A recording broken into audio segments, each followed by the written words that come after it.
Ms. Mast? For just some clarification here, and forgive me, but what could be done on that parcel if absolutely nothing, and I do mean nothing, was approved tonight? Please, I'd like to have some understanding of what would be accepted without any other conversations. If you just said, we're breaking ground tomorrow.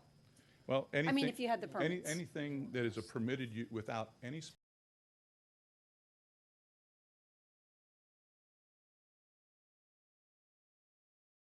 the building next door, similar to the building next door, maybe a little taller. Thank you. Couple more for you. I'm Okay. going to switch Okay. gears just slightly, and then I'm going to call up staff. Use my own terminology, so if perhaps it doesn't apply, please feel free to correct it. I don't often give a man permission to do that, but it's okay. At least from my life experiences, when I travel to a destination location, into a boutique hotel, I'm going to use the terminology, you might have high-value customers. So forgive me, but I'm going to use those terminologies. It's not like a Motel 6. Okay, we'll keep the light on, right? That's correct. So I'd like to know, I did quite a bit of research and came out with, like the average number of folks that have come in the past year. We've had a significant increase. Some of it has to do with the pandemic. Some of it has to do with just life and populace growing. And we represent about 433,000 people in this county. Mm-hmm. So if you have a destination, and there's international clients that are the majority of our clients that seem to find Siesta Key to their liking. There's a lot of international from. There's a lot of them. I talked to Visit Sarasota to get some of that information. Okay. But that's correct. So if it's again, high-value customer, can you please give me an idea, and I know this is just an inkling because obviously it's not been approved and or built, the approximate cost to stay at the hotel, if you could indulge me, and if you don't have those numbers, I understand it, but there's usually a business plan that you have to meet a certain amount of occupancy. We need to meet about this much, and there's generally a sweet spot, shall we say? Yes. And if you don't Yes. have that, I understand. I'll but give if it to you from what my clients have told me. Okay. First of all, they're looking at, they've been approached by international flags. They're very interested, so they're going to have their pick of who they do of the high quality luxury resort hotels, and they're estimating that in today's value, so I don't know what it's going to be 2 years from now, Okay. but in today's value, they're estimating that it's going to be for a simple room, not a suite, but for a simple room, $600 and up per night for a room. Okay. So these are, as you call, and I think the industry calls it, high value visitors. My kids say bougie, okay, but Okay. we'll go with high value. Okay.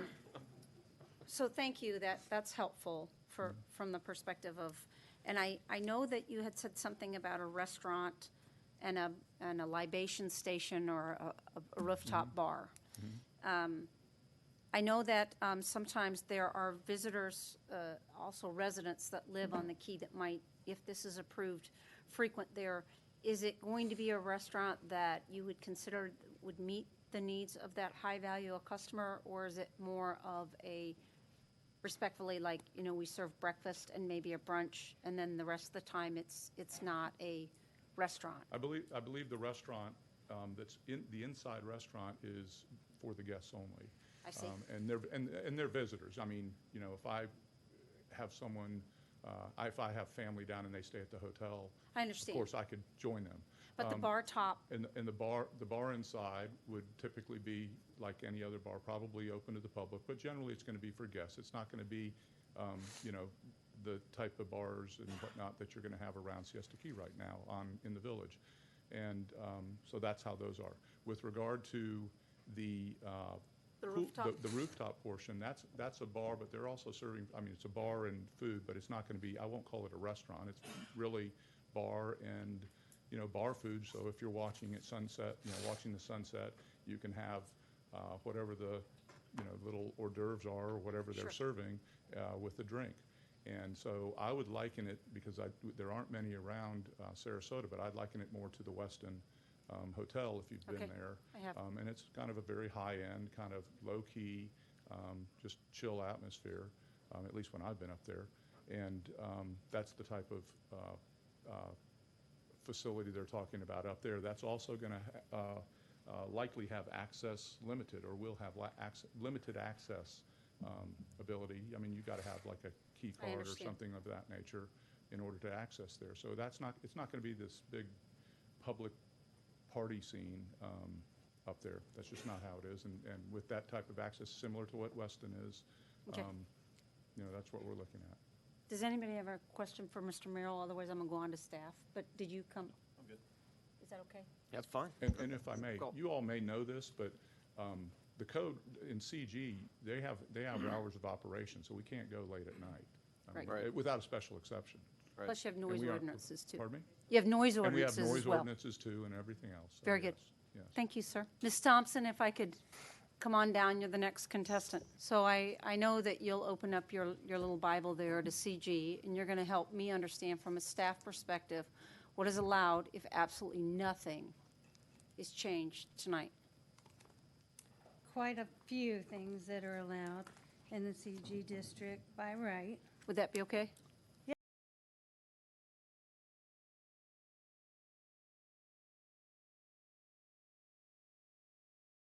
Or recreation, You can actually put a convention center on a CG, is that correct? yes, I believe so. I believe you can. Come on, please. You can have bars, there's a litany of uses you can have in CG. SCOD does restrict a few, but not all of them. Okay? So there are a few that SCOD will not let you have, but there are still several that you can have in SCOD. Correct. And tell me the height, maximum height, please? By under right? current CG? By right is 35. Okay. You can ask for additional height with a special exception up to 85. And then you can go higher than 85. You can go up to 110, but you have to have a supermajority vote From the board. BCC? Okay. Yes.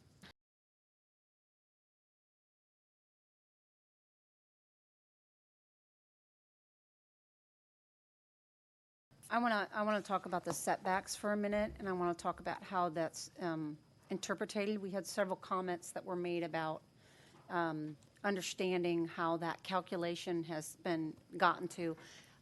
If you could please do your best for us to articulate how that is done and how one kind of oversees or supersedes the other. If you could, please.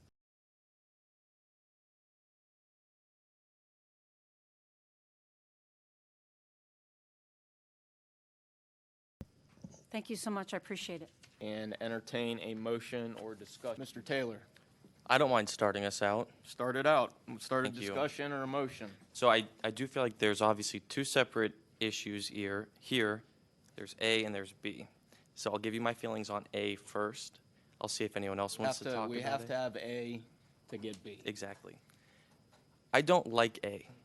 I don't like this envelope calculation approach where we're taking a space that's 26 units and then going up 6.5 times to 170 units. I was born in Sarasota County. I plan to live here my entire life. I love it here. And I don't think I learned enough about what this could do to the entire county. And I saw some good answers in the staff packet. There's no commercially zoned land on KC Key, Minnesota Key. So that's not what I'm talking about. I'm talking about the county as a whole. You have Siesta Key, you have the 30 acres of commercially zoned land that this could also impact. So as it relates to A, the UDC amendment, I, as of this moment, am not in favor. Okay, B. thank you. Yep. You want me to go with B too? Let's hear B. I don't believe B, the special exception, is consistent with future land use policy 2.9. I know there was dialogue and discussion on both sides, but as I read it and the discussion of intensity, and I know there's legal ways to interpret things and make things seem, but in my non-attorney, I'm a regular citizen. I'm on this board to read, analyze, and try and give that regular citizen opinion, that approach. I don't think that it seems consistent with what we did 2 decades ago, 3 decades ago, 5 years ago and are planning to get us to this point where we are today. So that is where I stand on B. Thank you.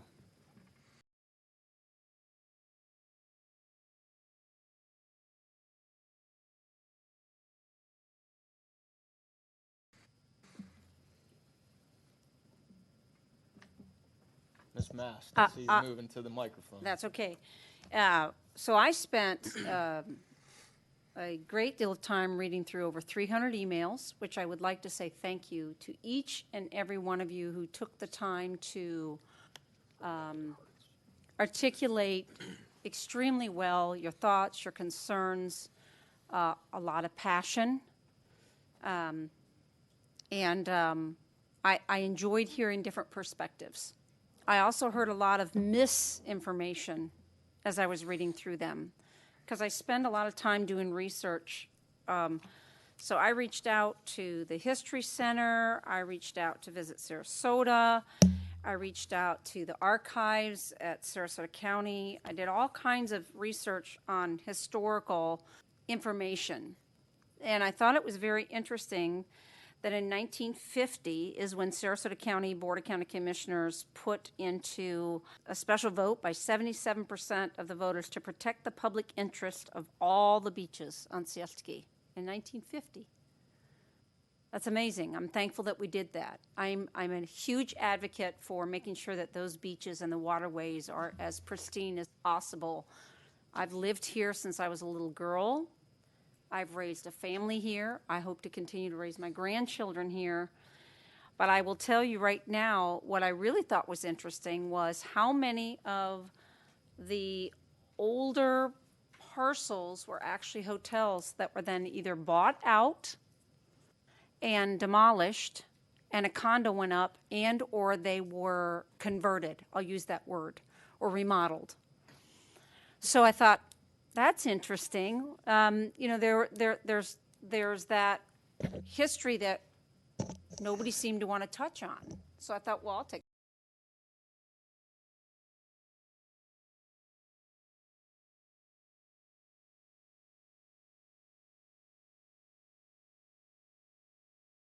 So I'm touch on it then. So having lived here since I was a little girl, and Justin, I appreciate your views very much. I've watched this community, shall we say, grow up. Now, I'm not quite as mature as some of you in the audience, respectfully, but I do have a few years under my belt. And I will tell you that I personally know that traffic has been an issue on Siesta Key since I can remember. And I don't think that us approving or disapproving of this is going to alter the traffic one iota, not one bit. I think that the traffic will stay about the same, if not increase, just because I've watched the numbers from Visit Sarasota that have doubled and tripled almost every year. So I thought that was interesting.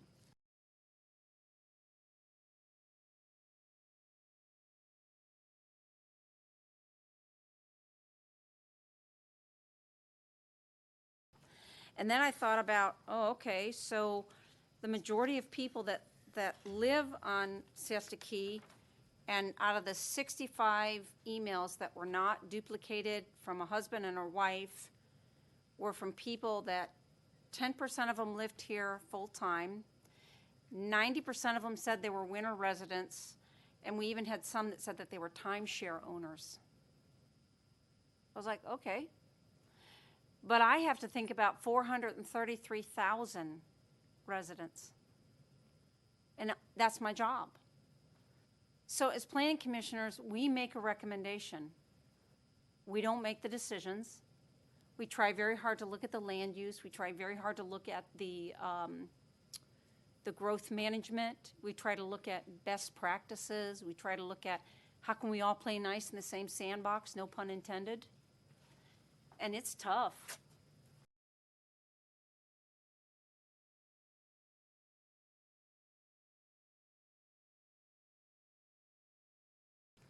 And I will tell you that I think that if they were to be, and I mean they as the applicant, if they were to be in any state of mind that they want to just put something in right now, I don't know if it would be as thoughtful as what they're trying to do to accommodate some of the requests from the neighbors. Do I think that we're going to make everybody happy? Absolutely not. But based on the studies that I found and the numbers that I found, Siesta Key is in desperate need of a hotel. And I know that I've spoken to hundreds of people that don't live on the Key, hundreds of people. And they've all said to me, boy, would we love to be able to have some place where our family could come and visit, where we could stay, where we could all be in one place together.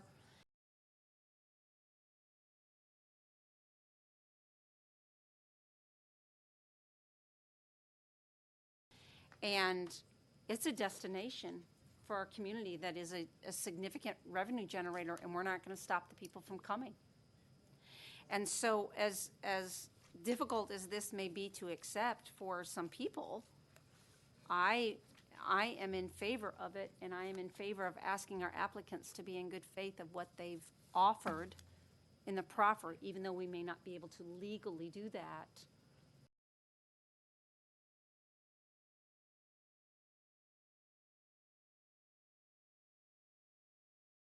I would hope that in good faith that they would follow through on that.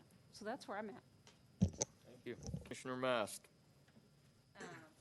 I think what's really interesting is that as I was doing some of the historical research, and I was going through the emails, and I was going through, I actually took some phone calls from people that had called me and said, you know, what are your thoughts? And this is what we think. And, you know, I said, you know, obviously I can't make any opinions, but I can listen to what you have to say. Happy to listen to it. I encouraged people left and right. I said, please join us via Zoom. Send in your questions. Please participate. I feel like everybody deserves a voice. And it's always been very important to me that we represent that 433,000 plus people. It's very difficult to make decisions, whether they're policy driven, whether they're land use driven, whether they're, you know, staff says this, then another expert says this, or the applicant says this, or the residents say that. And we have to decipher through all of that and try and go, can we find a happy medium where we can try to live with a quality of life where we can work, live, and play? And I always think about, what are we leaving behind? Always. So as a mom and a grandmom, actually I'm Nana, it's important to me. And so I appreciate the opinion of all of my commissioners. I'm thankful that we don't always agree. It makes us better people. I appreciate people's thought processes and how they review things. I know I look at things a certain way, you look at things a certain way, you guys look at things a certain way, and I think it makes us a better board to have those diverse thoughts, and I'm very appreciative of being just a small part of this group up here, and I appreciate each one of you.